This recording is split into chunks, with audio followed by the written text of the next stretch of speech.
Parabéns, meus amigos e minhas amigas, vocês chegaram oficialmente na fase 3 do Gamifica. E nesse episódio, a gente vai saber mais sobre o mercado do trabalho em relação aos games. Então, quando alguém vier falar que os games não têm futuro, o nosso argumento vai ser qual? Os games, na verdade, não apenas têm futuro, como eles são o futuro de muitas profissões.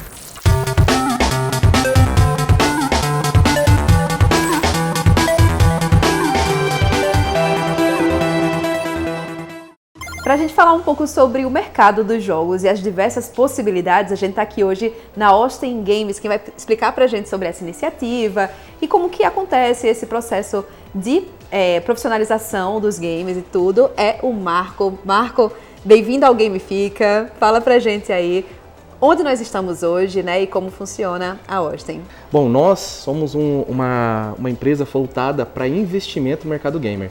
Mas a gente não deixa de desenvolver também, né? Até para poder validar algumas coisas.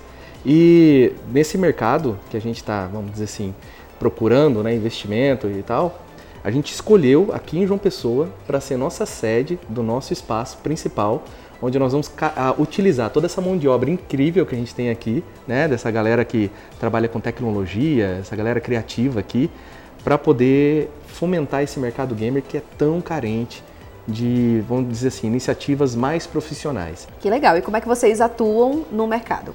Quais são as atividades, né? Diversas coisas. Nós investimos, aí quando falo de mercado gamer, não é só jogo, né? É tudo. É times de esportes, aí jogos, né, de esportes, mas também a gente trabalha com estúdio de games, então a gente tem um estúdio aqui, né, que é um estúdio interno onde a gente valida várias coisas, desenvolvemos jogos, fazemos projetos. Trabalhamos com gamificação de processos, então, você vai gamificar, tipo um exemplo que eu dou sempre básico quando eu vou falar, é tipo o Duolingo. O Duolingo, ele gamificou o aprendizado em inglês, então ele faz você competir com todo mundo da sua família. Então a gamificação é um escopo muito amplo, né?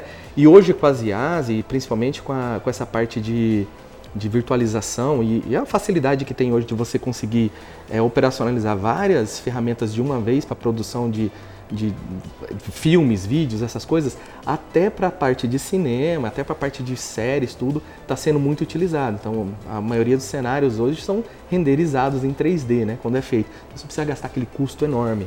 E também, o mercado ele entendeu que o profissional de games, aquele cara que é o game designer, o cara que pensa no jogo como um todo, ele é muito bom para poder engajar você.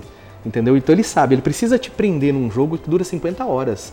Ele tem que fazer você se fracassar várias vezes numa fase e mesmo assim no outro dia querer terminar essa fase. Então ele entende como cativar você para que você continue nesse processo. Para a gente terminar, queria que você falasse sobre as possibilidades que o mercado gamer traz, né? E isso de uma forma, assim, num discurso de instigar as pessoas, principalmente aqui da Paraíba, de João Pessoa, né, a irem atrás de se profissionalizar na área.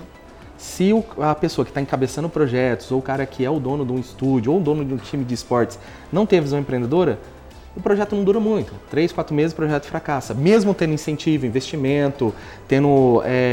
e de todo mundo, né? Governo, tudo. E aí frustra todo mundo. Aí o profissional que é formado em desenvolvimento, o cara que é formado em design, ele acaba pegando e fala assim, vou trabalhar em outra área. Que a outra área está pagando, a outra área tem mais estabilidade, aí ele pega e dá aquele pulinho do lado e não volta nunca mais. A gente não quer mais que isso aconteça. A gente quer fazer com que a galera tenha oportunidade nesse cenário. A gente sabe que isso existe, porque grandes estúdios do mundo procuram mão de obra, principalmente aqui, né, na nossa região. Então a gente tem que fazer isso, a gente tem que dar oportunidade para a galera, fazer com que esse cenário aconteça e mandar embora. Laura, você tem uma perspectiva no mundo dos jogos que não segue aí o caminho comum, né, de trabalhar com os jogos. Eu queria que você contasse um pouco pra gente sobre essa jornada. A minha trajetória pessoal, ela ainda gira em torno das mídias criativas, né? Eu cheguei a trabalhar com quadrinhos, com cinema e fotografia, antes de vir realmente para jogos. Dentro de jogos, eu já tinha a perspectiva de trabalhar com algum cargo de direção, né? Aí, pensando nisso, eu busquei entender bem todas as partes para ter uma visão mais holística da coisa, né? Eu acabei selecionando a parte de produção, a parte de game producer é uma parte muito mais de bastidores, né? É uma parte que não tem todo o glamour que tem o game design ou até mesmo os programadores, porque você vê aquela coisa sendo concretizada. Eu sou mais um apoio a esses personagens, né? O trabalho do produtor é basicamente isso, né? Ele é um comunicador, muitas vezes ele entra como um orador, ele entra como um certificador de que o trabalho será feito, né? E ele esclarece como deve ser feito para as pessoas, e outras vezes ele entra muito mais como apenas um mediador entre o stakeholder, quando tem, né, e a equipe. E aí o teu trabalho nesse sentido colaborativo em equipes, fala um pouco de como é o teu cotidiano e como é que você atua diretamente nessa área. Eu estou com a equipe, geralmente. Muitas das equipes que eu participo, eu ainda tenho um caráter misto. Eu trabalho tanto como produtor, como com direção, né? Às vezes eu sou líder técnico também, que aí vem por conta desse background de entender outras etapas do processo, né? Mas o dia a dia mesmo, assim, bater cartão, seria conversar mais com a equipe. Existe um lance que vamos chamar de perspectiva mesmo, né? A equipe está aqui, geralmente o produtor está um pouco deslocado para fora para ele conseguir visualizar o todo e entender o que é que está funcionando e o que não está funcionando, né? Então eu faço sugestões a essas pessoas de como solucionar tais problemas. Em outros, lógico, devido já a essa mistura, né? Esse mix de coisas que eu faço, em outros casos eu ativamente vou lá e solicito alteração, né? Mas em geral o produtor é esse cara que está lá no bastidor para te apoiar, né? É interessante isso, porque é muito ampla, né, a carreira assim, de gamers. Exato. Eu acho que o importante é você estar com a mente um pouco aberta para essas sobreposições, às vezes, de atividades. Mesmo que você não se encaixe completamente naquela função, sempre há uma intersecção entre outras. O produtor, às vezes, tem intersecção, dependendo da equipe, com o gerente. Outras vezes, ele tem como comunicador externo, né? Já a parte de publicidade, é o cara que fala com as publishers, né? Em outros casos, o produtor é apenas o produtor, né? Bem entre aspas. E, Lauro, se tu pudesse dar conselhos... Se você está começando, garanta sua visão crítica, sabe? Procure outras formas de se expressar, procure outras formas de trabalhar e, em especial, não use o termo indie. O termo indie se tornou um pretexto para fazer as coisas mal feitas, né? Use o termo eu sou um profissional de games e isso aqui é o que eu vim fazer. E profissionais vêm e fazem. Um estudo realizado pela consultoria International Data Corporation, a IDC, apontou que apenas 5,8% dos cargos de desenvolvedores são ocupados por mulheres. E das 14 maiores empresas globais de games, apenas 24% dos cargos são ocupados por pessoas do gênero feminino. No próximo bloco a gente conversa com Luana Demarque. Ela é uma game developer daqui de João Pessoa e tem muito a falar sobre o assunto.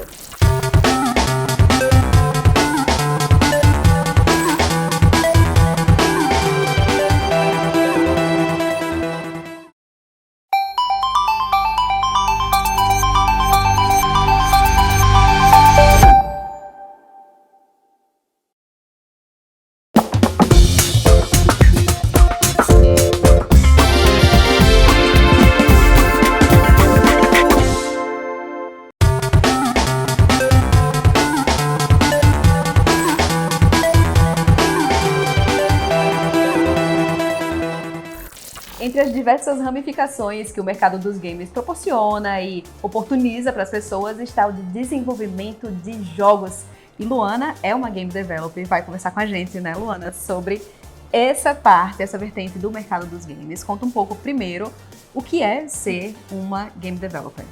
Então, pra mim, na minha experiência pessoal, ser uma game developer é basicamente trabalhar como se eu estivesse jogando. Eu realmente, assim, sinto como se eu estivesse fazendo quests de algum jogo, algo do gênero, enquanto eu tô concluindo minhas tasks do trabalho.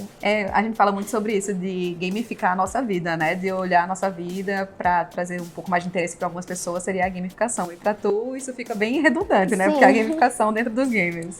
Sim. E aí, fala como foi que você entrou nesse ramo. Então, eu entrei nesse ramo desde muito nova, quando eu comecei a jogar, quando eu tinha mais ou menos uns 8 anos de idade. O primeiro joguinho foi Sonic. E por conta do meu pai, eu acabei me aprofundando muito em muitos jogos. Eu já fui viciada em vários e vários jogos e até então começar a me interessar muito por programação. E aí eu descobri a área de jogos e foi onde me aprofundei mais. Então conta pra gente como foi um pouco dessa sua jornada profissional, né? Como você percebeu que queria começar como desenvolvedora de jogos e o que foi que você fez até chegar onde você está hoje em dia.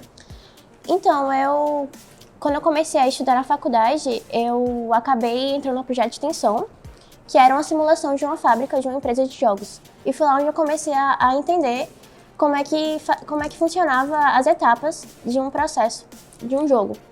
E foi ali que eu comecei a me apaixonar e eu me recusava a procurar outro emprego que não fosse com jogos. Eu comecei a fazer projetos pessoais, meu TCC foi um jogo, inclusive. E eu realmente, assim, fui atrás mesmo. Eu passei por todas as dificuldades, mesmo sendo uma mulher, e mesmo assim eu consegui e tô aqui agora.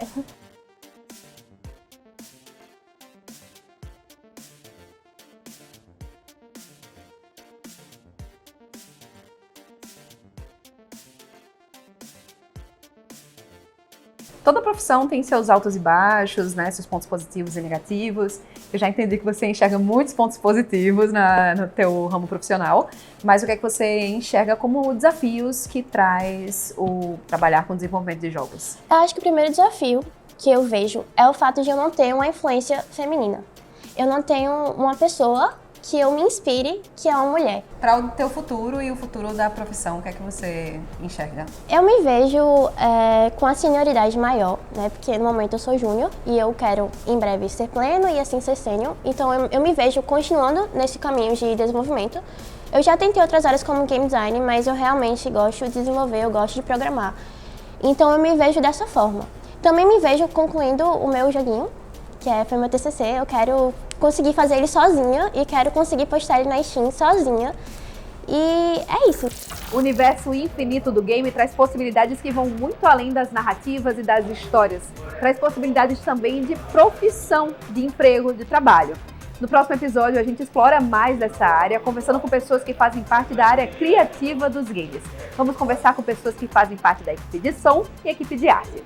A gente se vê no próximo episódio do Gamifica. No mais, valeu, falou, GG, tchau!